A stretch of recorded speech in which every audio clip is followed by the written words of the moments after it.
ಖಾನಾವಳಿ ಆರೋಗ್ಯಪೂರ್ಣ ಅಡಿಗೆ ಕಾರ್ಯಕ್ರಮಕ್ಕೆ ತಮಗೆಲ್ಲರಿಗೂ ಆತ್ಮೀಯವಾದ ಸ್ವಾಗತ. ನಮ್ಮ ಇವತ್ತಿನ ಖಾನಾವಳಿ ಕಾರ್ಯಕ್ರಮಕ್ಕೆ ರತ್ನಮ್ಮ ಜಯಣ್ಣ ಅವರು ಬಂದಿದ್ದಾರೆ. ಅವರನ್ನ ನಮ್ಮ ಖಾನಾವಳಿಗೆ ಸ್ವಾಗತಿಸೋಣ. ರತ್ನಮ್ಮ ಅವರೇ, ನಮ್ಮ ಖಾನಾವಳಿಗೆ ನಿಮ್ಗೆ ಸ್ವಾಗತ. ಶರಣು ಶರಣಾರ್ಥಿ. ಇವತ್ತು ಖಾನಾವಳಿಯಲ್ಲಿ 2ನೇ ಸಲ ಬರ್ತಾ ಇದ್ದೀರಾ. ಯಾವ ಅಡಿಗೆ ಮಾಡ್ತಾ ಇದ್ದೀರಾ? ನಾನು ಉಪ್ಸಾರು ಮಾಡೋಣ ಅಂತ ಅನ್ಕೊಂಡಿದ್ದೀನಿ. ಉಪ್ಸಾರ, ಓಕೆ. ಸೊ ಈ ಉಪ್ಸಾರಿಗೆ ಏನೆಲ್ಲ ಸಾಮಗ್ರಿಗಳು ಬೇಕು?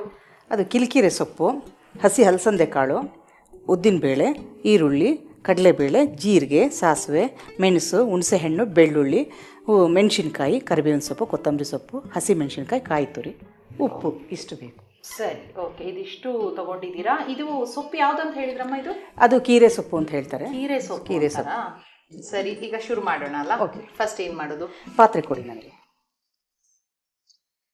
ಒಲೆ ಹಚ್ಕೋಬೇಕಾ? ಹೌದು, ಒಲೆ ಹಚ್ಕೊಂಡು. ಒಲೆ ಬೇಕಲ್ಲ, ಹಚ್ಕೊಂಡ್ಬಿಡಿ ಗ್ಯಾಸ್. ಇದಿವಾಗ ಉಪ್ಸಾರು ಅಂತ ಹೇಳಿದ್ರಲ್ಲ, ಇದಕ್ಕೆ ನೀರು ಹಾಕೋಬೇಕು. ಇದಿವಾಗ ಇಲ್ಲೆಲ್ಲ ಮಾಡ್ತಾರಲ್ಲ, ಎಲ್ಲ ಬೆಂಗಳೂರು ಕಡೆ, ಮೈಸೂರು ಕಡೆ, ಅದೇನಾ ಇದು? ಉಪ್ಸಾರು ಅಂತಂದ್ರೆ ಸಾಮಾನ್ಯ ಮಂಡ್ಯದ ಕಡೆ ತುಂಬಾ ಫೇಮಸ್ ಉಪ್ಸಾರು ಅಂತಂದ್ರೆ. ಮಂಡ್ಯದವರು ಮಾಡೋದು. ಇಲ್ಲೂ ಎಲ್ಲ ಸ್ವಲ್ಪ ಮಾಡ್ತಾರೆ. ಜಾಸ್ತಿ ಉಪಯೋಗಿಸೋದು ಮಂಡ್ಯದವರು. ಅವ್ರಿಗೆ ಮಂಡ್ಯದಲ್ಲಿ ಹೇಗೆ ಅಂತಂದ್ರೆ, ಖಾರ ಸಾಂಬಾರು ಇಲ್ಲದೇ ಇದ್ರೂ ಪರವಾಗಿಲ್ಲ, ಉಪ್ಸಾರು ಎಷ್ಟು ಕೊಟ್ರು ಊಟ ಮಾಡ್ತಾರೆ. 2 ಹೊತ್ತು 3 ಹೊತ್ತು ಆದ್ರೂ ಪರವಾಗಿಲ್ಲ. ಖಾರ ಸಾಂಬಾರು 1 ಹೊತ್ತಾದ್ರೆ ಉಪ್ಸಾರು 2 ಹೊತ್ತು ಇರಲೇಬೇಕು ಕಂಪಲ್ಸರಿ ಅವ್ರಿಗೆ. ಇದು ಖಾರ ಹಾಕ್ತಿರಲ್ವಾ? ಖಾರ ಅಂತಂದ್ರೆ ಹೆಸರು ಉಪ್ಸಾರು ಅಂತಂದ್ರೆ ಇದು ನಾವು ಸೊಪ್ಪು ಮತ್ತೆ ಕಾಳನ್ನ ಬೇಯಿಸ್ಕೊಂತೀವಲ್ಲ, ಅದನ್ನ ಬಸ್ಕೊಂಡ್ಬಿಡೋದು. ಅದನ್ನ ಸೋಸ್ಕೊಂಡ್ಬಿಟ್ಟಾಗ ನೀರ್ ಬರುತ್ತಲ್ಲ, ಅದನ್ನ ಸಪ್ರೇಟ್ ಇಟ್ಕೊಳ್ಳೋದು. ಅದಕ್ಕೆ ನಾವು ಸಪ್ರೇಟ್ ಖಾರ ಮಾಡ್ಕೊಂಡು ಕಲ್ಸ್ಕೊಂಡು ಎಷ್ಟು ಬೇಕೋ ಅಷ್ಟು. ಸರಿ ಸರಿ, ಓಕೆ. ಹಾಗಾದ್ರೆ ಶುರು ಮಾಡೋಣ. ಅದೇನು ನೀರಿಗೆ ಇದು ಮರಳಬೇಕಾ? ಅದೊಂದು ತಿನ್ನ ಹಾಕೊಂಡ್ಬಿಡೋಣ, ಕಾಳು ಹಾಕೊಂಡ್ಬಿಡೋಣ. ಈಗಲೇ ಹಾಕೋತೀರಾ? ಏನು ತೊಂದರೆ ಇಲ್ಲ. ಸೊಪ್ಪು ಹಾಕೊಳ್ಳೋಣ. ಓಕೆ. ಸೊಪ್ಪು ಚೆನ್ನಾಗಿ ಅಂದ್ರೆ ಸೋಸ್ಕೊಂಡು ತೊಳೆದು ತಗೊಂಡ್ ಬಂದಿದ್ದೀರಾ. ಇದು ಹೀಗೇನಾ? ಏನು ಕಟ್ ಮಾಡೋದೆಲ್ಲ ಬೇಡವಾ? ಇಲ್ಲ ಇಲ್ಲ ಇಲ್ಲ, ಸಣ್ಣ ಕಟ್ ಮಾಡಬಾರ್ದು. ಹೀಗೇನೆ ಪಲ್ಯಕ್ಕೆ ಸ್ವಲ್ಪ ದೊಡ್ಡ ದೊಡ್ಡದು ಇರಬೇಕು. ಮಾಡಿ ಇಟ್ಕೊಂಡಿರ್ಬೇಕು.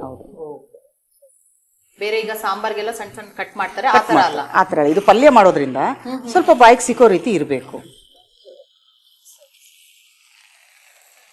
ಮತ್ತೆ ಒಂದ್ಸಲ ಬಂದು ಖಾನಾವಳಿಗೆ ಬಂದು ಅಡಿಗೆ ಮಾಡಿದೀರಾ? ಏನ್ ಅಡಿಗೆ ಮಾಡಿದ್ರಿ ಹೇಳಿ? ಒತ್ತು ಶಾವಿಗೆ ಮತ್ತೆ ಕಾಯಿ ಹಾಲು ಮಾಡಿಬಿಟ್ಟಿದ್ದೆ. Okay okay. ಒತ್ತು ಶಾವಿಗೆ ಕಾಯಿ ಹಾಲು ನೆನಪಿದೆ. ಯಾರು ಮಾಡಿರ್ಲಿಲ್ಲ, ಫಸ್ಟ್ ಟೈಮ್ ಮಾಡಿದ್ದು. ಚೆನ್ನಾಗಿತ್ತು. ಸ್ವೀಟ್ ಆಗಿ ಏನದು ಸಿಹಿ ಸಿಹಿ ಕಾಯಿ ಹಾಲು.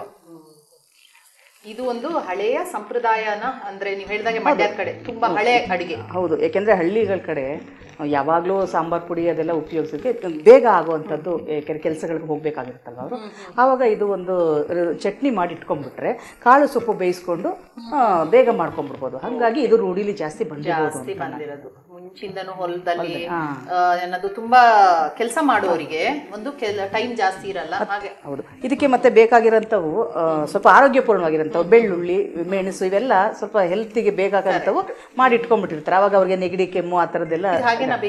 ಇದಕ್ಕೆ ಸ್ವಲ್ಪ ಉಪ್ಪು ಹಾಕ್ಬಿಟ್ಟು ಬೇಯಿಸ್ಬಿಡೋಣ. ಬೇಡ, ಸ್ವಲ್ಪ ಸೊಪ್ಪೆಲ್ಲ ಒಳಗಡೆ ಹೋಗುತ್ತೆ ಬೆಂದ್ಮೇಲೆ. ಸ್ವಲ್ಪ ಸೊಪ್ಪು ಹಾಕ್ಬಿಡೋಣ. ಅದನ್ನ ಹೀಗೆ ಇದು ಮಾಡ್ಬಿಟ್ರೆ ಹೋಗುತ್ತೆ, ಏನು ತೊಂದರೆ. ಕೈಯಲ್ಲೇ ಮಾಡ್ಬಿಡ್ತೀರಾ? ಕೊಡಿ, ಬೇಕಾದ್ರೆ ಸ್ಪೂನ್ಲೆ ಮಾಡಿದ್ರಾಯ್ತು. 2 ನಿಮಿಷ ಬೇಯ್ಕೊಂಡ್ಬಿಡುತ್ತೆ. ಸೊಪ್ಪು ಬೇಗ ಬೇಯುತ್ತೆ. ಕಾಳು ಬೇಯುತ್ತಾ? ಹಸಿ ಕಾಳಲ್ವಾ, ಅದು ಎರಡೂ ಒಟ್ಟಿಗೆನೆ ಬೇಯುತ್ತೆ. ಅದೇನದು ಇದೆರಡು ಒಳ್ಳೆ ಕಾಂಬಿನೇಷನ್ ಅಂತನಾ? ಹೌದು, ಹಸಿ ಕಾಳು ಜೊತೆ ನೀವು ಯಾವುದೇ ಸೊಪ್ಪು ಹಾಕಿ ಮಾಡಿದ್ರು ತುಂಬಾ ಟೇಸ್ಟಿಯಾಗಿರುತ್ತೆ. ಅದು ಅಪರೂಪಕ್ಕೆ ಹಳ್ಳಿಗಳ ಕಡೆ ಬೆಳೀತಾ ಇರ್ತಾರಲ್ವ ಅವಾಗ ಅವರ ಹೊಲಗಳಲ್ಲಿ, ಹಾಗಾಗಿ ಅವರು ಇದನ್ನೇ ಜಾಸ್ತಿ. ಮತ್ತೆ ನಾವು ಈ ರೀತಿ ಕೀರೆ ಸೊಪ್ಪು ಇಲ್ಲಿ ಈಗ ಸಿಗುವಂಥ ಇದರಲ್ಲಿ ಕೆಮಿಕಲ್ಸ್ ಎಲ್ಲ ಯೂಸ್ ಮಾಡಿ ಬೆಳೆದಿರ್ತಾರೆ. ಇದು ಅಷ್ಟು ರುಚಿ ಬರೋದಿಲ್ಲ. ಹಳ್ಳಿಗಳ ಕಡೆ ಕೀರೆ ಮಡಿ ಅಂತ ಮಾಡ್ಕೊಂಡು ಬೆಳೀತಾ ಇದ್ರು. ಅದರಲ್ಲಿ ಕುರಿ ಸಾಕ್ತಾ ಇರ್ತಾರಲ್ಲ, ಆ ಗೊಬ್ಬರ ಹಾಕಿ ಮಾಡ್ತಾರೆ. ಅದು ಎಷ್ಟು ಚೆನ್ನಾಗಿರುತ್ತೆ ಅಂತಂದ್ರೆ, ನಾವು ಸಣ್ಣವರಿದ್ದಾಗ ನಮ್ಮ ಅಜ್ಜಿ ಮನೆಗೆ ಅದಕ್ಕೆ ಸಲುವಾಗಿ ಹೋಗ್ತಾ ಇದ್ವಿ. ಚಿಕ್ಕ ಮಕ್ಕಳಿದ್ದಾಗ ತುಂಬಾ ರುಚಿಯಾಗಿರ್ತಾ ಇತ್ತು. ಅದು ಏನ್ ಕಾಳುಗಳು ಹಾಕ್ತಾ ಇದ್ರು, ಹುರುಳಿ ಕಾಳು ಹಾಕಿ ಮಾಡಿದ್ರು ತುಂಬಾ ಚೆನ್ನಾಗಿರೋದು. ಈಗಲೂ ಅದನ್ನ ನೆನ್ಸ್ಕೊಂತೀವಿ, ಆದ್ರೆ ಸಿಕ್ಕಲ್ಲ. ಈಗ ಬೆಳೀತಾ ಇಲ್ವಾ ಅಲ್ಲಿ? ಬೆಳೀತಾ ಇಲ್ಲ. ಮತ್ತೆ ತುಪ್ಪ ಕೂಡ ಇವಾಗ ಇನ್ನೇನು ಬೇಯ್ಬೇಕದು. ಸೊಪ್ಪು ಮತ್ತೆ ಕಾಳು ಬೆಂದಿದೆಯಾ? ರೆಡಿ ಆಗಿದೆ ಮೇಡಮ್. ಓಕೆ, ಈಗೇನ್ ಮಾಡೋದು? ಇದನ್ನ ಬಸ್ಕೊಳ್ಳೋಣ ಪಾತ್ರೆ ಕೊಡಿ. ಸೊ ಅದು ನೀರು ಮತ್ತೆ ಸೊಪ್ಪು ಸಪ್ರೇಟ್ ಮಾಡ್ಕೋಬೇಕು. ಆಫ್ ಮಾಡ್ಕೊಳ್ತೀರಾ? ಆಫ್ ಮಾಡ್ತೀನಿ. ಬೆಂದಿದ್ರೆ ಸೊಪ್ಪು ಸಾಧಾರಣ ಬೇಗ ಬೆಂದ್ಬಿಡುತ್ತಲ್ಲ? ಹೌದು, ಹಸಿ ಕಾಳದ್ರಿಂದ ಬೇಗ ಮತ್ತೆ ಒಂದು 5 ನಿಮಿಷದಲ್ಲೆಲ್ಲ ಬೆಂದೋಗ್ಬಿಡು.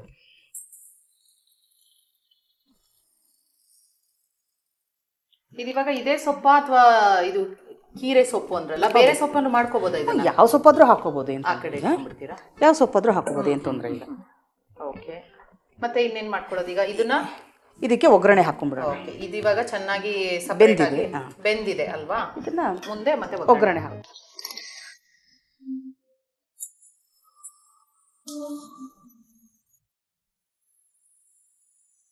ಸಣ್ಣ ವಿರಾಮದ ನಂತರ ಖಾನಾವಳಿ ಕಾರ್ಯಕ್ರಮಕ್ಕೆ ಸ್ವಾಗತ. ಈಗ ಏನ್ ಮಾಡೋದೀಗ? ಬಾಣ್ಲಿ ಕೊಡಿ. ಓಕೆ, ಗ್ಯಾಸು ಒಲೆ ಹಚ್ಕೊಂಡ್ಬಿಡ್ತೀರಾ?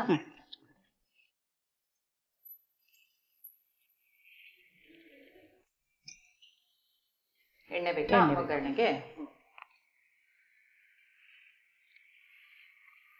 ಎಷ್ಟು ಎಣ್ಣೆ ತಗೊಳ್ಳೋದು? ಒಂದು 3-4 ಸ್ಪೂನ್ ಆದ್ರೆ ಸಾಕು. ಅದು ಈರುಳ್ಳಿ ಬೇಯಷ್ಟಾದ್ರೆ ಸಾಕು, ಜಾಸ್ತಿ ಏನು ಬೇಡ. ಓಕೆ, ಸಾಸಿವೆ ಕೊಡಿ. ಸಾಸಿವೆ ಕೊಡಿ. ಸೊ ಏನೆಲ್ಲ ಅಡುಗೆಗಳು, ಯಾವ ಥರ ಅಡುಗೆ ಮಾಡ್ತೀರಾ ಮನೇಲಿ? ಮನೇಲಿ ಎಲ್ಲ ಸಾಮಾನ್ಯ ಎಲ್ಲ ರೀತಿಯ ಐಟಮ್ಸು ಮಾಡ್ತೀವಿ. ಹೆಚ್ಚಾಗಿ ಇಡ್ಲಿ ಜಾಸ್ತಿ ಮಾಡ್ತೀನಿ. ಹೌದಾ? ಯಾಕೆಂದ್ರೆ ಮೆತ್ತಗೆ ಸಾಫ್ಟಾಗಿ ಬರುತ್ತೆ ಅಂತ ಇಷ್ಟಪಡ್ತಾರೆ ಇಡ್ಲಿನ. ಮತ್ತೆ ಹಿತ್ಗವರೆ ಸಾಂಬಾರು ಇಷ್ಟಪಡ್ತಾರೆ. ಅವರೇಕಾಯಿ ಸೀಸನ್ ಅಲ್ಲಿ ಮಾಡಿ ಇಟ್ಕೊಂಡ್ಬಿಡ್ತೀವಿ. ಅದು ಬೇಕಾದಾಗ ಮಾಡ್ಕೊಳ್ತಾ ಇರ್ತೇವೆ. ಇಡ್ಲಿ ಅಂತ ಹಿತ್ಕಿಸ್ಕೊಟ್ಟು ಫ್ರಿಡ್ಜಲ್ಲಿ ಇಟ್ಕೊಂಡು ಎಷ್ಟು ದಿನ ಇರುತ್ತೆ? ಇಟ್ಕೋಬಹುದು. ಫ್ರೀಸರ್ಲಿ ಇಟ್ಟರೆ ತುಂಬಾ ದಿನ ಇರುತ್ತೆ. ಸರಿ, ಮತ್ತೆ ಜೀರಿಗೆ ಕೊಡಿ. ಸೊ ಇವಾಗ ನೀವು ಮತ್ತೆ ಮನೆಯಲ್ಲಿ ಸೊಸೆ ಯಾರೋ ಇದ್ದಾರೆ? ಹೌದಲ್ಲ, ಅದೇ ಮಗ, ಸೊಸೆ, ಮೊಮ್ಮಗಳು, ಯಜಮಾನ್ರು ಇಷ್ಟಿದೀವಿ. ಸೊಸೆ ಮತ್ತೆ ಅತ್ತೆ ಸೇರ್ಕೊಂಡು ಅಡ್ಗೆನಾ ಹೇಗೆ? ಅವ್ರಿಗೆ ಆಕ್ಚುಲ್ ಆಗಿ ಅಡ್ಗೆ ಗೊತ್ತಿರ್ಲಿಲ್ಲ ಆಕೆಗೆ. ಬರೀ ಮುದ್ದೆ ಒಂದ್ ಚೆನ್ನಾಗಿ ಮಾಡ್ತಾ ಇದ್ರು. ಸ್ವಲ್ಪ ಸಾಂಬಾರ್ ಒಂದು ದಿನದ ಓಕೆ ಅನ್ನೋಂಗ್ ಇದ್ರು. ಈಗೆಲ್ಲ ಕಲ್ಸಿದೀನಿ ನಾನು ಬರೋದೆಲ್ಲ. ಏನೇ ಕೆಲಸ ಮಾಡ್ಲಿ, ಕೆಲ್ಸಕ್ಕೆ ಹೋಗ್ತಾ ಇರ್ಲಿ, ಅಡ್ಗೆ ಮಾಡೋದು ಕಲ್ತಿರ್ಬೇಕು. ಹೌದು ಅಲ್ವಾ? ಯಾಕೆಂತಂದ್ರೆ ಫಸ್ಟ್ ಹೊಟ್ಟೆ ಅಲ್ವಾ? ಆರೋಗ್ಯವಾಗಿದ್ರೆ ಅಡ್ಗೆ ಚೆನ್ನಾಗಿ ಮಾಡಿದ್ರೆ ಮತ್ತೆ ಏನ್ ಬೇಕಾದ್ರೂ ಮಾಡಬಹುದು. ಕಡಲೆಬೇಳೆ ಕೊಡಿ. ಈಗ ಹುಡುಗಿಯರಿಗೆ ಅಂತಲ್ಲ, ಇವನ್ ಹುಡುಗರಿಗೂ ಅಡ್ಗೆ ಮಾಡೋದು ಕಲ್ತಿರ್ಬೇಕು. ಯಾವ ಸಮಯದಲ್ಲಿ ಏನು ಮತ್ತೇನು? ಉದ್ದಿನಬೇಳೆ. ನೆಕ್ಸ್ಟ್ ಹಸಿಮೆಣಸಿಕಾಯಿ ಕೊಡಿ. ಕೊಡ್ಲಾ? ಹಸಿಮೆಣಸಿಕಾಯಿ ಕೊಡಿ. ಸ್ಪ್ಯಾಟುಲ ಇದೆ. ಸೊ ಒಗ್ಗರಣೆಗೆ ಎಲ್ಲ ಹಾಕೊಳ್ಳೋದು ಫಸ್ಟಿಗೆ. ಹೌದು. ಈಗ ಈರುಳ್ಳಿ ಕೊಡಿ.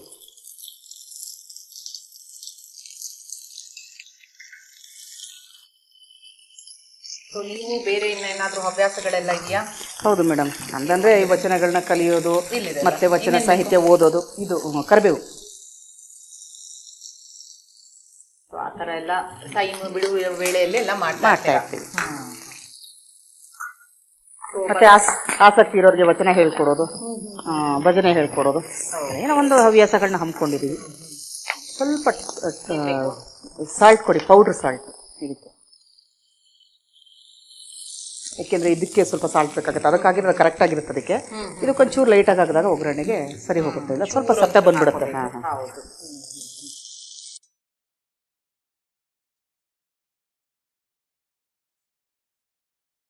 ಸೊ ನೀವು ಈ ಬಸವ ತತ್ವದಲ್ಲೇ ಎಲ್ಲ ಅಂದ್ರೆ ಅದರಲ್ಲೇ ಅದನ್ನೇ ಫಾಲೋ ಮಾಡೋದು ಅಲ್ವಾ? ಲಾಸ್ಟ್ ಟೈಮ್ ಬಂದಾಗ ಸಹ ಹೇಳಿದ್ರಿ. ಅಪ್ಪಟ ಅಂತ ಹೇಳಿದ್ರು ಅಟ್ಲೀಸ್ಟ್ ನಮ್ಮ ಕೈಲಿ ಎಷ್ಟಾಗುತ್ತೋ ಅಷ್ಟು ಫಾಲೋ ಮಾಡ್ತೀವಿ. ಯಾಕೆಂತಂದ್ರೆ ನಾವು ಎಷ್ಟೋ ಕಲ್ತಿದ್ವಿ. ಜೊತೆಗೆ ಬಸವ ವಾಹಿನಿಯಿಂದ ಒಂದು ಲಿಂಗ ಆಚರಣೆಗಳು ಹೇಗಿರ್ಬೇಕು ಅನ್ನೋದನ್ನ ತುಂಬಾನೇ ಕಲ್ತ್ವಿ. ಹಾಗೆ ನೀವು ಹೇಳಿದಾಗೆ ಬೇರೆಯವ್ರಿಗೆ ಹೇಳ್ಕೊಡ್ತಾ ಇದ್ದೀನಿ ಅಂದ್ರೆ ಹಾಗೆ ಅದ್ರ ಪ್ರಚಾರ ಕೂಡ ಮಾಡ್ತಾ ಇದೀವಿ. ಹೌದು. ಮತ್ತೆ ಈಗ ಕೆಲವರಿಗೆ ಗೊತ್ತಿರೋದಿಲ್ಲ ಆಚಾರ ವಿಚಾರಗಳು ಹೇಗೆ ಅಂತ. ಹಿಂದೆ ಹಿರಿಕರು ಏನ್ ಮಾಡ್ಕೊಂಡ್ ಬಂದಿರ್ತಾರೆ ಅದನ್ನೇ ಫಾಲೋ ಮಾಡ್ತಾ ಇರ್ತಾರೆ. ಆವಾಗ ನಾವು ಅವ್ರಿಗೆ ಹೇಳ್ತೀವಿ, ನೋಡಪ್ಪ ಈ ರೀತಿ ಮಾಡಬಾರ್ದು, ಗೊತ್ತಿಲ್ಲದೆ ಇರೋ ಸ್ವಲ್ಪ ತಿಳ್ಕೊಳ್ಳಿ, ನಮ್ಮ ಒಂದು ಆಚಾರ ವಿಚಾರಗಳು ಹೀಗಿದೆ, ನಾವೊಬ್ಬರಿಗೆ ಮಾದರಿಯಾಗಿರ್ಬೇಕೇ ಹೊರತು ಒಬ್ರು ಆಡ್ಕೊಳ್ಳೋ ರೀತಿ ನಾವಿರಬಾರ್ದು. ಅಂದ್ರೆ ನಡೆ ನುಡಿ ಎರಡು ಒಂದಾಗಿರ್ಬೇಕು, ಬೇರೆ ಮಾಡೋದೊಂದು ಆಚಾರ ಅನಾಚಾರ ಮಾಡಬಾರ್ದು ಅಂತ ಹೇಳ್ತಾ ಇರ್ತೀವಿ. ಮೇಡಮ್ ರೆಡಿ ಆಗಿದೆ. ಈಗ ಇದಕ್ಕೆ ಸೊಪ್ಪು ಹಾಕೊಳ್ಳೋಣ. ಹಾಕೊಂಡ್ಬಿಡಿ. ಸೊಪ್ಪು ನೀರೆಲ್ಲ ಬಸ್ತಿದ್ದೀವಿ. ಇದನ್ನ ಸೊಪ್ಪು ಹಾಕೊಂತ ಇದ್ದೀವಿ.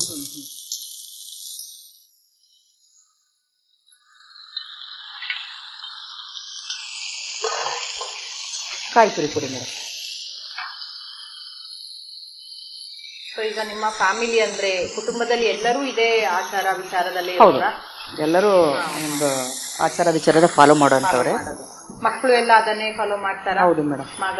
ಮಗಳು ಇದ್ದಾರೆ ಅಂತ ಹೇಳಿ. ಹೌದು ಮೇಡಮ್. ಮಗಳು ಚಿತ್ರದುರ್ಗದಲ್ಲಿ ಕೆಳಕೆರೆಯಲ್ಲಿ ಮದುವೆ ಆಗಿದೆ. ಆಕೆ 12 ಗೋಲ್ಡ್ ಮೆಡಲಿಸ್ಟು ಪ್ರತಿಭಾವಂತೆ. ಹಾಗಾಗಿ ಅವರ ನೋಡಿ ಬಸವಣ್ಣವ್ರನ್ನ ನಂಬಿದವರು ಹೇಗೆ ಯಾವುದೇ ಒಂದು ಕೆಲಸಗಳು ಜಯವಾಗ್ತವೆ ಅಂತಂದ್ರೆ ಆಕೆ ಈ ಲಂಚ ಕೊಡೋದಕ್ಕೆ ಒಪ್ಪೋದಿಲ್ಲ. ಗೌರ್ಮೆಂಟ್ ಜಾಬ್ ಯಾವುದೋ ಒಂದು ಇದಕ್ಕೆ ಸ್ವಲ್ಪ ಲಂಚ ಕೊಟ್ಟರೆ ಕೆಲಸ ಸಿಗುತ್ತೆ ಅನ್ನೋ ಒಂದು ಆಫರ್ ಬಂತು. ಬೇಡ, ನನ್ನ ಪ್ರತಿಭೆಗೆ ಸಿಕ್ಕೋ ಹಾಗಿದ್ರೆ ಸಿಕ್ಲಿ ಅಂದ್ರೆ ಬೇಡ ನನಗೆ ಅಂತ ರಿಜೆಕ್ಟ್ ಮಾಡಿದ್ರು.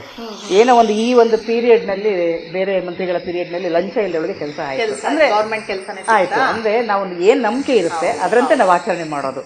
ನಾವೇನು ಅದನ್ನ ಹೇಳ್ತೀವಿ ನಮ್ಮ ಜೀವನದಲ್ಲಿ ಅಳವಡಿಸ್ಕೊಳ್ಬೇಕು. ಅದು ಮೇನ್ ಪ್ರಿನ್ಸಿಪಲ್. ಹೌದು, ನಾವೇನೋ ಮಾಡಿ ಬೇರೆಯವ್ರಿಗೆ ಹೇಳ್ಬಾರ್ದು, ಅರ್ಥನೇ ಇಲ್ಲ. ಅದಕ್ಕೆ ನುಡಿದಂತೆ ನಡೆ ಇದೇ ಜನ್ಮ ಕಡೆ ಅಂತ ಹೇಳಿದರೆ ಶರಣರು. ಕೊತ್ತಂಬರಿ ಸೊಪ್ಪು ಇವಾಗ ಒಂಥರ ಪಲ್ಯದಾಗೆ ಸೊಪ್ಪಿನ ಪಲ್ಯ ತರ ಆಗುತ್ತೆ. ಈಗ ಕೆಲವರಿಗೆ ಖಾರ ಇಷ್ಟ ಆಗೋದಿಲ್ಲ, ಈಗ ಅಸಿಡಿಟಿ ಇರುತ್ತೆ, ಖಾರ ತಿನ್ಬೇಡ ಅಂತ ಹೇಳಿರ್ತಾರೆ ಡಾಕ್ಟ್ರು. ಈ ತರ ಸೊಪ್ಪು ಮಾಡ್ಕೊಂಡು ಈ ತರ ಸಪ್ಪೆ ಸಾರು ಹಾಕೊಂಡು ಊಟ ಮಾಡ್ಬೋದು. ಇಷ್ಟ ಇರೋರು ಖಾರ ಹಾಕೋಬಹುದು. ಎಲ್ಲದಕ್ಕೂ ಇನ್ವಂತರ. ಹೌದೌದು. ಅಲ್ಲ, ನಾನು ಅದೇ ಉಪ್ಸಾರು ಅಂದ್ರೆ ಸಾರು ಎಲ್ಲಿ ಅಂತ ನೋಡ್ತಾ ಇದ್ದೆ. ನೀವ್ ಹೇಳೋದು ಇವಾಗ ಇದನ್ನ ಬಸ್ತು ಇಟ್ಟಿದ್ದೀರಲ್ಲ, ಇದು ಈಗ ಉಪ್ಸಾರು ಅಷ್ಟೇನಾ? ಅಷ್ಟೇ. ಅದು ಸೊಪ್ಪು ಒಂದು ಒಳ್ಳೆ ಏನಾದ್ರು ಅಂಶ ಬಂದಿರುತ್ತೆ ಅದರಲ್ಲಿ. ಉಪ್ಪು ಹಾಕಿದ್ದೀರಾ? ಉಪ್ಸಾರು ಮತ್ತೆ ಅದು ಪಲ್ಯ. ಹೌದು, ಎಲ್ಲಾ ತರದವರು ಉಪಯೋಗ ಬೇಕು. ಖಾರ ಪ್ರಿಯರು ಖಾರ ಹಾಕೋಬಹುದು, ಸಪ್ಪೆ ಪ್ರಿಯರು ಸಪ್ಪೆ ಊಟ ಮಾಡಬಹುದು. ಮತ್ತೆ ಸೊಪ್ಪು ಆರೋಗ್ಯಕ್ಕೆ ರೆಡಿ ಆಯ್ತು. ಸೊಪ್ಪೀಗ ಹಸಿರು ತರಕಾರಿ ಅಥವಾ ಸೊಪ್ಪು ಹೌದು ತುಂಬಾ ಒಳ್ಳೆ, ಎಲ್ಲದಕ್ಕೂ ಒಳ್ಳೇದು. ಇವಾಗ ಚೆನ್ನಾಗಿ ಅದನ್ನ ಬೆರೆಸಿದೀನಿ. ಒಗ್ಗರಣೆ ಎಲ್ಲ ರೆಡಿ ಆಗಿದೆ, ಹದವಾಗಿದೆ. ಈಗ ಚೆನ್ನಾಗಿ ಅದನ್ನೆಲ್ಲ ಬೇಯಿಸ್ಕೊಳ್ಳೋಣ ಸ್ವಲ್ಪ ಅಲ್ವಾ. ಈಗ ಉಪ್ಸಾರು ರೆಡಿ ಮಾಡಿಟ್ಟಿದ್ದೀರಾ, ಮತ್ತೆ ಅದಕ್ಕೆ ಸೊಪ್ಪಿನ ಪಲ್ಯ, ಸೊಪ್ಪು ಮತ್ತು ಕಾಳು ಹಾಕಿ ರೆಡಿ ಮಾಡಿದ್ದೀರಾ. ಇದೇನಿದು, ಏನ್ ರೆಡಿ ಮಾಡ್ಕೊಂಡಿದ್ದೀರಾ? ಇದು ಉಪ್ಸಾರು ಖಾರಕ್ಕೆ. ಈಗ ಉಪ್ಸಾರು ಆಗಿದೆ ಅಲ್ವಾ, ಇದು ಕಲ್ಸ್ಕೊಂಡು ತಿನ್ನೋದಕ್ಕೆ ಖಾರ ಮಾಡ್ತಾ ಇದ್ದೀನಿ. ಓಕೆ, ಇದು ಹೆಸರು ಉಪ್ಸಾರು ಖಾರ ಅಂತಾನೇನಾ? ಓಕೆ. ಈಗ ಈ ಖಾರ ಮಾಡೋದಕ್ಕೆ ಏನೆಲ್ಲ ಬೇಕು? ಮೆಣಸಿನ್ಕಾಯಿ, ಹುಣಸೆ ಹಣ್ಣು, ಕರಿಬೇವಿನ ಸೊಪ್ಪು, ಜೀರಿಗೆ, ಮೆಣಸು, ಬೆಳ್ಳುಳ್ಳಿ, ಕೊತ್ತಂಬರಿ ಸೊಪ್ಪು, ಉಪ್ಪು. ಓಕೆ, ಸರಿ. ಸೊ ಇದಿವಾಗ ಮೆಣಸಿನಕಾಯಿನ ಹುರಿದಿದ್ದೀರಾ? ಇದು ಏನ್ ಮಾಡಿದ್ದೀರಾ? ಗುಂಟೂರು ಮೆಣಸಾ? ಮೆಣಸಿನ್ಕಾಯಿ ಹುರ್ಕೊಂಡಿದ್ದೀವಿ. ಅದು ಇದನ್ನ ಸುಟ್ರೆ ಕೆಂಡದಲ್ಲಿ ಚೆನ್ನಾಗಿರುತ್ತೆ. ಅದು ಇಲ್ಲಿ ನಾವು ಹುರ್ಕೊಂಡಿದ್ದೀರಾ? ಮನೇಲಿ ಏನಾದ್ರೂ ಅಂತ ಸೌಲಭ್ಯ ಇದ್ರೆ ಹಳ್ಳಿಯಲ್ಲೆಲ್ಲ ಸುಟ್ಕೊಂಡ್ರೆ ರುಚಿ ಇರುತ್ತೆ, ಚೆನ್ನಾಗಿರುತ್ತೆ, ಮಾಡ್ಕೊಂತಾರೆ. ನಾವು ಇಲ್ಲಿ ಹುರ್ಕೊಂಡು ತಂದಿದ್ದೀವಿ. ಸರಿ, ಓಕೆ. ಈಗ ನನಗೆ ಮಿಕ್ಸಿ ಕೊಡಿ, ಮಿಕ್ಸಿಗೆ ಹಾಕೊಂಡು. ಮಿಕ್ಸಿ ಜಾರ್ ಕೊಡ್ಲಾ? ಹೌದು. ಸೊ ಇದು ಒಂದು ಉಪ್ಸಾರು ಅಂದ್ರೆ ಈ 3 ವೆರೈಟಿ ಮಾಡ್ಕೋಬೇಕು ಅಲ್ವಾ? ಪಲ್ಯ, ಸಾರು, ಈಗ ಮತ್ತೆ ಖಾರ. ಏನ್ ಹಾಕೊಳ್ತೀರಾ? ಮೆಣಸಿನಕಾಯಿ ಕೊಡಿ ಫಸ್ಟ್. ಇದು ಖಾರ ಅಂದ್ರೆ ಖಾರನೇನಾ? ಖಾರವಾಗಿರುತ್ತೆ. ಯಾಕಂದ್ರೆ ಮೆಣಸಿನಕಾಯಿ ಒಂದು ಬೌಲ್ ತಗೊಂಡ್ಬಿಟ್ರಿ. ಹೌದು, ಖಾರನೇನೆ. ಅದು ರುಬ್ಬಿದ್ಮೇಲೆ ಇಷ್ಟ ಆಗೋದು. ಹೌದಾ? ಓಕೆ. ಇದನ್ನ ಮಾಡಿಟ್ಕೊಂಡ್ರೆ ವಾರಗಟ್ಟಲೆ ಇಟ್ಕೋಬಹುದು. ಬೇಗ ಬೇಕು ಅಂದಾಗ ಈ ತರ ಮಾಡ್ಕೊಂಡು ಕಲ್ಸ್ಕೊಂಡು ಹೋಗ್ಬೋದು. ಈಗ ಇದಕ್ಕೆ ನಾವು ಮೆಣಸು ಹಾಕೊಳ್ಳೋಣ. ಮೆಣಸಿನಕಾಯಿ ಬೇರೆ, ಕಾಳು ಮೆಣಸು ಬೇರೆ ಹಾಕ್ತೀವಿ. ಅಂದ್ರೆ ಸ್ವಲ್ಪ ಇದು ಸಪ್ಪೆ ಇರೋದ್ರಿಂದ ಇದು ಖಾರವಾಗಿರ್ಬೇಕು. ಅಲ್ಲಿ ಎಲ್ಲೂ ಮೆಣಸಿನಕಾಯಿ ಹಾಕಿಲ್ಲ ಅಲ್ಲ? ಅದೆರಡಕ್ಕೂ ಹಾಕಿಲ್ಲ. ಒಗ್ಗರಣೆಗೆ ಮಾತ್ರ ಒಂದು ಸ್ವಲ್ಪ ಹಾಕಿದ್ದೀನಿ. 1 ಸ್ಪೂನ್ ಅಷ್ಟು. ಜೀರಿಗೆ ಕೊಡಿ. ಇದೆಲ್ಲ ಹಸಿನೇ ತಗೊಳ್ಳೋದಲ್ಲ? ಹಸಿನೇ ಮಾತ್ರ ಹುರ್ಕೊಂಡಿರೋದು ಅಷ್ಟೇ. ಎಷ್ಟು? 1 ಸ್ಪೂನಾ? 1 ಸ್ಪೂನ್ ಜೀರಿಗೆ. ಸರಿ. ಮತ್ತೆ ಬೆಳ್ಳುಳ್ಳಿ ಹಾಗೆ ಹಾಕೊಂಡ್ರು ಚೆನ್ನಾಗಿರುತ್ತೆ, ಸುಲಿಬೇಕು ಅಂತ ಏನಿಲ್ಲ. ಬೆಳ್ಳುಳ್ಳಿ ಸ್ವಲ್ಪ ಜಾಸ್ತಿ ಹಾಕೋಬೇಕು. ಬೆಳ್ಳುಳ್ಳಿ ಘಮ್ ಅಂತ ಪರಿಮಳ ಚೆನ್ನಾಗಿ ಬರುತ್ತೆ, ಆರೋಗ್ಯಕ್ಕೂ ಒಳ್ಳೆಯದು. ಬೆಳ್ಳುಳ್ಳಿ. ಸ್ವಲ್ಪ ಹುಣಸೆ ಹಣ್ಣು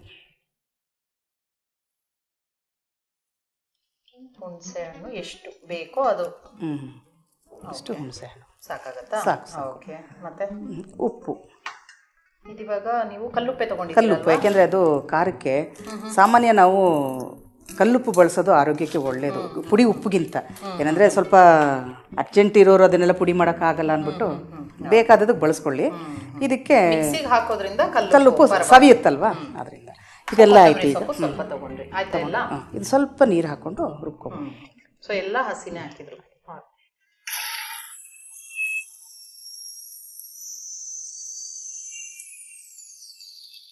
ಸ್ವಲ್ಪ ನೀರು ಹಾಕೊಳ್ಳಿ ಅಷ್ಟೇ.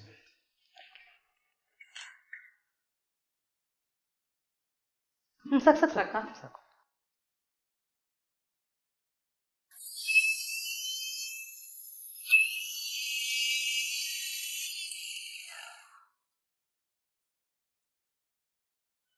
ಸಾಕನ್ಸುತ್ತಾ? ಸಾಕು ಮೇಡಮ್. ನೋಡಿದ್ರೆ ಹೇಳುತ್ತೆ ಖಾರ ಅಂದ್ರೆ ಖಾರವಾಗೇ ಇದೆ. ಯಾಕೆಂದ್ರೆ ಸಪ್ಪೆ ಸಾರಾಗಿರೋದ್ರಿಂದ ಖಾರ ಹಾಗಾಗಿ ಸ್ವಲ್ಪ ಜಾಸ್ತಿನೇ ಮಾಡಿದ್ದೀರಾ. ಮತ್ತೆ ನೀವು ವಚನ ಹೇಳುವ ಹವ್ಯಾಸ ಹಾಗೆ ಬೇರೆಯವ್ರಿಗೆಲ್ಲ ಹೇಳ್ಕೊಡ್ತೀನಿ ಆ ಥರ ಎಲ್ಲ ಹೇಳಿದ್ರಿ. ಹಾಗೆ ನಮಗೋಸ್ಕರ ಒಂದು ವಚನ ಹೇಳ್ತೀರಾ? ಇದು ಅಲ್ಲಮ ಪ್ರಭುಗಳು ಗುರು ಬಸವಣ್ಣವ್ರ ಮೇಲೆ ಬರೆದಿರತಕ್ಕಂಥ ಒಂದು ವಚನ. ಬಸವಣ್ಣ ನಿನ್ನ ಕಂಡು ಕಂಡು ಎನ್ನ ತನು ಬಯಲಾಯಿತು, ಬಸವಣ್ಣ ನಿಮ್ಮ ಮುಟ್ಟಿ ಮುಟ್ಟಿ ಎನ್ನ ಕ್ರೀ ಬಯಲಾಯಿತು, ಬಸವಣ್ಣ ನಿಮ್ಮ ನೆನೆದು ನೆನೆದು ಎನ್ನ ಮನ ಬಯಲಾಯಿತು, ಬಸವಣ್ಣ ನಿನ್ನ ಕಂಡು ಕಂಡು ಎನ್ನ ತನು ಬಯಲಾಯಿತು. ಓಂ ಶ್ರೀ ಗುರು ಬಸವ, ಓಂ ಶ್ರೀ ಗುರು ಬಸವ, ಓಂ ಶ್ರೀ ಗುರು ಬಸವ.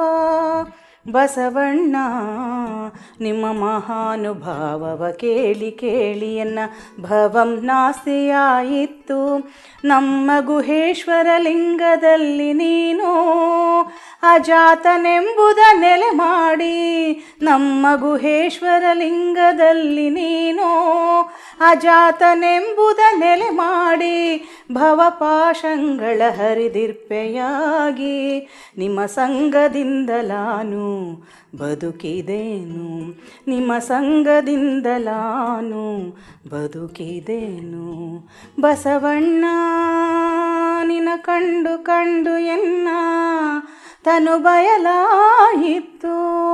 ಓಂ ಶ್ರೀ ಗುರು ಬಸವ, ಓಂ ಶ್ರೀ ಗುರು ಬಸವ, ಓಂ ಶ್ರೀ ಗುರು ಬಸವ, ಓಂ ಶ್ರೀ ಗುರು ಬಸವ. ಬಹಳ ಸೊಗಸಾಗಿ ಹೇಳಿದ್ದೀರಾ, ಸುಶ್ರಾವ್ಯ ಅಂತಾನೆ ಹೇಳ್ಬೋದು. ತುಂಬಾ ಚೆನ್ನಾಗಿದೆ. ವಾಯ್ಸು ನನ್ನ ನೆನಪಿದೆ, ಹೋದ ಸತಿನೂ ಚೆನ್ನಾಗಿ ಹೇಳಿದ್ರಿ, ತುಂಬಾ ಚೆನ್ನಾಗಿತ್ತು. ಸೊ ಈಗ ಏನು ಟೇಸ್ಟ್ ಮಾಡ್ಬೋದಾ? ರೆಡಿನಾ? ಟೇಸ್ಟ್ ಮಾಡಿಕೊಡು. ಸೊ ಇದು ಮುದ್ದೆ ಸಹ ಮಾಡಿ ಹೌದು, ಮುದ್ದೆ ಸಹ ಮಾಡ್ಕೊಂಬಂದು. ಇದು ಮುದ್ದೆಗೆ ತಿನ್ನುವಂತ ಉಪ್ಸಾರು ಇದು. ಹೌದು, ಮೇನ್ ಆಗಿ ಅಲ್ವಾ? ಬಡಿಸ್ಕೊಡ್ಲಾ? ಅನ್ನಕ್ಕೆಲ್ಲ ಆಗಲ್ವಾ ಇದು? ಯಾವುದಕ್ಕಾರ ಹಾಕು ಅಂದ್ರೆ ಅನ್ನ ಮುದ್ದೆಗೆ ಮೇನ್ ಆಗಿ ಮುದ್ದೆಗೆ. ಹೌದು, ಮುದ್ದೆ ಮಾಡಲ್ಲ ಅನ್ನೋರು ಅನ್ನಕ್ಕೂ ಅನ್ನಕ್ಕೆ ಸ್ಪೂನ್ ಕೊಡಿ ಮಾಡ್ಕೋಬಹುದು. ಸೊ ಇದು ಈ ಬಡಿಸುವ ಒಂದು ರೀತಿನೇ ಚೆನ್ನಾಗಿದೆ. ಮೂರ್ ತರ ಹಾಕೊಂಡು ಒಂದು ಏನದು ಖಾರ, ಒಂದು ಇನ್ನೊಂದು ಉಪ್ಸಾರು, ಮತ್ತೆ ಸೊಪ್ಪು ಪಲ್ಯ. ಸೊಪ್ಪು ಪಲ್ಯ. ಅದಕ್ಕೆ ಏನಂತೀರಾ ನೀವು? ಪಲ್ಯ ಅಂತೀರಾ? ಸೊಪ್ಪು ಪಲ್ಯ. ಹಳ್ಳಿ ಕಡೆ ಪಲ್ಯ ಅನ್ನಲ್ಲ, ನೆಂಚ್ಕೊಳ್ಳೋದಿಕ್ಕೆ ಅಂತ ಕೇಳ್ತಾರೆ. ಉಪ್ಸಾರು ನೆಂಚ್ಕೊಳ್ಳೋಕೆ ಏನ್ ಮಾಡಿದೀರಾ? ಯಾಕೆ ಅದಕ್ಕೆ ಕೇಳಿದೆ. ಪಲ್ಯ ಅಂದ್ರೆ ಇಲ್ಲೆಲ್ಲ ಹೇಳ್ತಾರೆ. ವಿಭೂತಿ ಕೊಡ್ತೀರಪ್ಪ?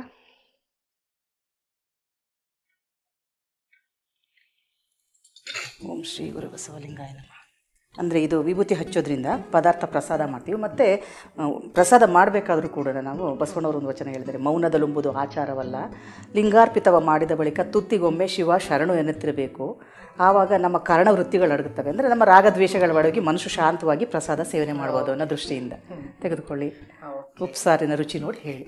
ಸರಿ, ಶಾಂತವಾಗೇ ತಗೊಳ್ತೀನಿ, ನೀವು ಹೇಳಿದ್ರಲ್ಲ. ಓಕೆ, ಸೊ ಇದಿವಾಗ ಖಾರನ ಎಷ್ಟು ಬೇಕೋ ಅಷ್ಟನ್ನ ಇದು ಸಾರಿಗೆ ಎಷ್ಟು ಬೇಕೋ ಕಲಿಸ್ಕೋಬೇಕು. ಓಕೆ, ಖಾರ ತುಂಬಾನೇ ಇದೆ. ಅದು ತಿನ್ನೋದು ಬೇಡ, ನೋಡಿದ್ರೆ ಹೇಳ್ಬೋದು. ಪರವಾಗಿಲ್ಲ, ಆದರೆ ಎಷ್ಟು ಬೇಕೋ ಒಂದು ತಗೊಳ್ಬೋದಲ್ವಾ? ಹದವಾಗಿ ನಮ್ಗೆ ಎಷ್ಟು ಬೇಕೋ ತಗೋಬೋದು. ಬೇಕು ಅಂದರೆ ನಿಂಬೆ ರಸ ಹಾಕೋಬೋದು, ಖಾರ ಜಾಸ್ತಿ ಇರುತ್ತೆ ಅಂದರೆ ಕೆಲವರು ನಿಂಬೆ ರಸ ಹಾಕ್ಕೊಂಡು ಅದನ್ನು ಊಟ ಮಾಡ್ಬೋದು. ನಾನು ಸ್ವಲ್ಪ ತಗೊಂಡೆ, ಭಾಳ ರುಚಿಯಾಗಿ ಮಾಡಿದ್ದೀರಾ. ಅದು ಎರಡು ಕಾಂಬಿನೇಷನ್ ತುಂಬ ಖಾರ ಆಗಲಿಲ್ಲ. ಹೌದು, ಇದರಲ್ಲಿ ಸಪ್ಪೆ ಇರೋದ್ರಿಂದ. ಹೌದು, ಸೊ ಇದನ್ನು ಹಾಗೆ ನಂಚ್ಕೊಳ್ಳೋಕ್ಕೆ ಇದು ತಿನ್ಬಿಡೋದು. ಪಲ್ಯ ನೆಂಚ್ಕೊಂಡು ಊಟ ಮಾಡ್ತಾ ಇದ್ರೆ ಮುದ್ದೆ ಒಳಗಡೆ ಹೋಗೋದೇ ಗೊತ್ತಾಗೋಲ್ಲ.